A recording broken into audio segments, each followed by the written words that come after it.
মানুষের মৃত্যুর কঠিন সময় পাঁচজন ফেরেশতা তার কাছে আসে এবং খুবই দামি গুরুত্বপূর্ণ পাঁচটি কথা তাকে বলে, এবং ওই পাঁচটি কথা আপনার মৃত্যুর সময় আপনিও শুনবেন, আমিও শুনবো। যদি ওই পাঁচটি কথা আপনি জীবিত থাকা অবস্থা আপনি শুনতে পারেন, ওই পাঁচটি কথার বিষয়ে যদি আপনি জানতে পারেন, আমি আপনাকে গ্যারান্টি দিয়ে বলতে পারি এই পাঁচটি কথা আপনার জীবনটাকে পরিবর্তন করে দিতে পারে। এই পাঁচটি কথা আপনার ভিতর থেকে অনেক গুনাহের কাজ সরিয়ে দিতে পারে। এই পাঁচটি কথা আপনাকে আপনার মৃত্যুর কথা বারবার স্মরণ করিয়ে দিতে পারে। এই পাঁচটি কথা আপনার জীবনের মোড় ঘুরিয়ে দিতে পারে ইনশাআল্লাহ।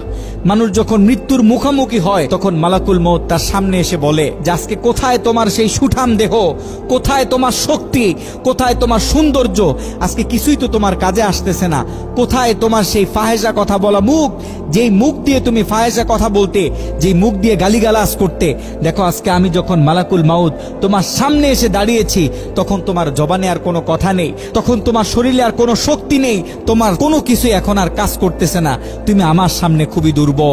আপনার আত্মাটা যদি পবিত্র আত্মা হয়, আপনার আত্মাটা যদি রবের গোলামি করা আত্মা হয়, তখন মালাকুল মউত আপনার সামনে এসে আপনার আত্মাকে ডাক দিবে, ইয়া আইয়াতুহান নাফসুল মুতমাইন্নাহ, হে প্রশান্ত আত্মা তুমি বেরিয়ে আসো, তুমি তোমার রবের দিকে চলে আসো, তোমার জন্য জান্নাত অপেক্ষা করতেছে। সুবহানাল্লাহ।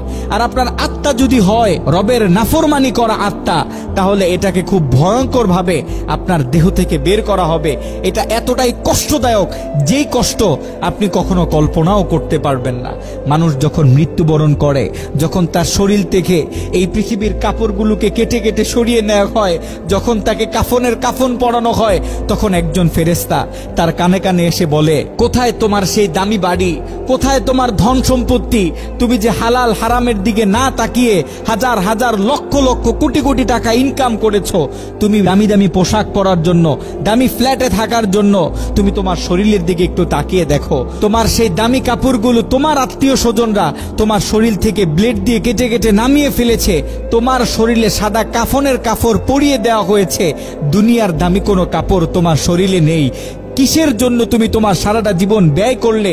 তোমার ফ্ল্যাটে তো তোমাকে আর রাখা হইতেছে না, তুমি একটু তাকিয়ে দেখো, তোমার ঘরের বাইরের উঠোনে তোমাকে শুইয়ে রাখা হয়েছে। কোথায় তোমার বাড়ি, কোথায় তোমার টাকা পয়সা, কোথায় তোমার ধন সম্পদ? তোমার মৃত্যুর পর আজকে তো কিছুই কাজে আসতেছে না। ওই মৃত মানুষটাকে যখন জানাজার জন্য দাঁড় করানো হয়, যখন সবাই জানাজা নামাজ পড়ে, জানাজার নামাজ শেষ করার সাথে সাথে একজন ফেরেশতা তার কানে কানে এসে বলতে থাকে, আজকে তুমি এমন এক সফরের উদ্দেশ্যে রওনা হইতেছো, আজকে তুমি এমন এক সফরের উদ্দেশ্যে রওনা হইতেছো যেই সফরের শুরু আছে কিন্তু কোনো শেষ নেই। তুমি তোমার জীবনে এত বড় সফরে কখনো রওনা হওনি। আজকে তুমি এমন এক গন্তব্যের দিকে আগাইতেছো যেই গন্তব্যের শুরু আছে কিন্তু কোনো শেষ নেই। আজকে তুমি এমন এক ভয়ঙ্কর জায়গার দিকে আগাইতেছো যেই জায়গাটা এতটা অন্ধকার যেটা তুমি কখনো কল্পনাও করনি। আজকে তোমাকে এমন এক জায়গায় রাখা হবে যেই জায়গায় তুমি এর আগে কখনো শুয়ে দেখোনি। আজকে তোমাকে এমন এক ভয়ঙ্কর জায়গায় রাখা হবে, আজকে তোমাকে এমন এক জাতির সাথে রাখা হবে যেই জাতির সাথে এর আগে তুমি কখনো পরিচিত হওনি। আজকে তোমাকে এমন এক ঘরে রাখা হবে যেই ঘরের সাথে পৃথিবীর কোনো মানুষের সাথে কোনো সংযোগ থাকে না, কোনো কানেকশন থাকে না। আজকে তোমাকে এমন জায়গায় রাখা হবে যে জায়গায় তুমি অনন্তকাল একা পড়ে থাকবে, তোমার সাথে না কেউ কথা বলবে, তোমার খোঁজ খবর না কেউ নিবে, না তোমাকে কেউ জিজ্ঞাসা করবে তুমি কেমন আছো।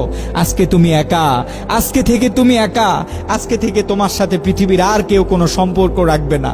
ওই মৃত মানুষটাকে যখন কবরে রাখা হয় তখন একজন ফেরেশতা তার কানে কানে বলে, তাকিয়ে দেখো তোমার চারপাশে মাটি, এই মাটির উপরে গতকালকেও তুমি কত দম্ভিকতার সাথে হেঁটেছো, গতকালকেও তুমি কত অহংকার নিয়ে হেঁটেছো, এই মাটির উপরে তুমি কত গুনাহ করেছো, এই মাটির উপরে তুমি নামাজ না পড়ে থেকেছো, এই মাটির উপরে তুমি জিনা করেছো, এই মাটির উপরে তুমি ব্যভিচার করেছো, এই মাটির উপরে তুমি তোমার রবের হুকুমের বিরুদ্ধে গিয়ে কাজ করেছো। আজকে তুমি সেই মাটির ভিতরে চলে এসেছো।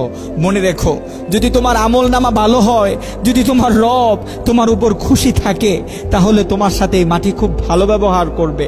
আর যদি তোমার আমল নামা খারাপ হয়, যদি তোমার ভিতরে গুনাহ থাকে, তাহলে তাহলে এই মাটি তোমার সাথে এমন ব্যবহার করবে, এই মাটি তোমাকে এমন ভাবে চাপ দিবে যেটা তুমি কল্পনাও করতে পারবে না।